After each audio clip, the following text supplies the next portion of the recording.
અમરેલીના બગસરામાં પ્રિન્સ લોક કલા સન્માન એવોર્ડ સમારોહ યોજાયો। જાણીતા લોક ગાયક ભરત બારોટને પ્રિન્સ લોક કલા પુરસ્કાર એનાયત કરાયો। મેઘાણી ટાઉન હોલ ખાતે ભવ્ય કાર્યક્રમનું કરાયું આયોજન। રાવણહથ્થાના પ્રખ્યાત વાદક અને ગાયક ભરત બારોટનું થયું બહુમાન। Prince foundation and education charitable trust દ્વારા અપાયો એવોર્ડ।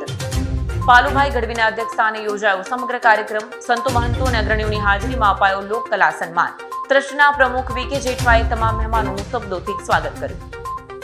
આજરોજ prince foundation and education charitable trust તરફથી જે પ્રિન્સ અત્યારે આપણી વચ્ચે સદેહે નથી, એમના જન્મદિવસ નિમિત્તે આજે રાવણહથ્થાના કલાકાર એવા ભરત બારોટને પ્રિન્સ લોકકલા સન્માન 2026 એટલે કે પ્રથમ આ સન્માનની શરૂઆત જ એ ભરત બારોટને આ સન્માન અર્પણ કરી અને આજનો કાર્યક્રમ છે એ પ્રિન્સને યાદ કરવાનો કાર્યક્રમ આજે બગસરા મુકામે યોજાઈ ગયો।